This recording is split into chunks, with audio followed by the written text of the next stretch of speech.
In this example, we're going to explore slope as a rate of change. We'll do so by writing two pieces of data as two ordered pairs. We'll then calculate the slope of a line passing through those two ordered pairs and interpret the meaning in the context of this model. To start, we're told that in July 2012, the average monthly rent in Portland, Oregon was $1,100.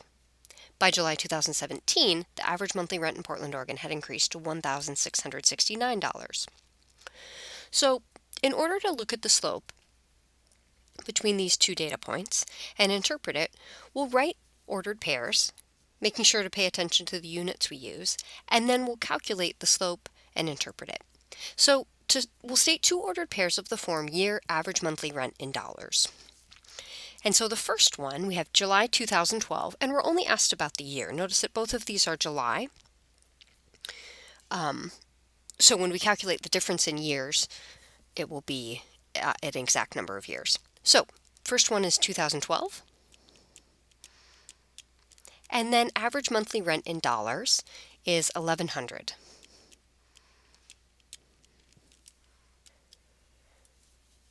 Okay, and now our second ordered pair, so all right, and then our second ordered pair is 2017, so the year was 2017, and that average monthly rent in dollars was $1,669. One minor thing to notice is that when I'm writing ordered pairs, I'm leaving out the commas on 1100 and 1669 just for clarity so I can see what separates that x-coordinate from the y-coordinate. All right, now we're going to calculate the slope. So our formula for slope, m, is y2 minus y1 over x2 minus x1. We're going to compare the change in outputs to the change in inputs. So for this one, we'll take 1669 minus 1100, and that's in our numerator, and then we'll divide by 2017 minus 2012. Simplifying that numerator becomes 569, and that denominator becomes 5. Putting that into a calculator,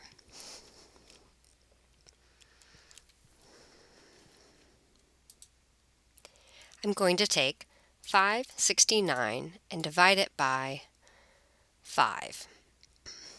And there I'm getting 113.8. So I'll write down 113.8. The units on this slope, looking at what the units on my numerator and denominator are, is how I'm going to determine this. So I know that it's a rate of change, and the numerator had dollars. So I have dollars over, and then the denominator had years, so I have dollars over years. Or if I'm writing that in a sentence, I'm probably going to say dollars per year. Okay, so now to write a sentence explaining the meaning of the slope in context, my slope was 113.8, and I noticed that the units were dollars per year. So interpreting that, I can say on average, the rent increased by $113.80 per year, and I'll state between 2012 and 2017. So on average,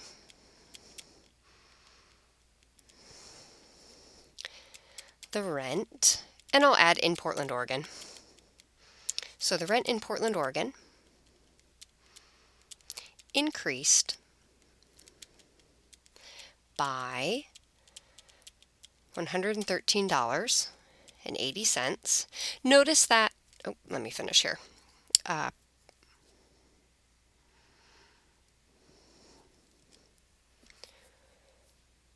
Increased by $113.80 per year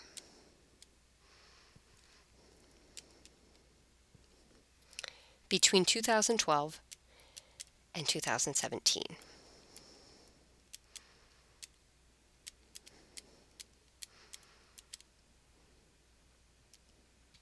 Notice that I took 113.8 and turned it into $113.80. In general, when dealing with dollars, it makes the most sense to use dollars and cents. The last thing that we want to summarize is what this positive slope indicates. And you'll notice in my sentence above, I use the word increased. And that's coming from the positivity of this slope. So if the slope is positive and it's 113.8, every time the year goes up by 1, the average monthly rent went up by $113.80. So just to summarize that, the positive slope indicates that rent increased.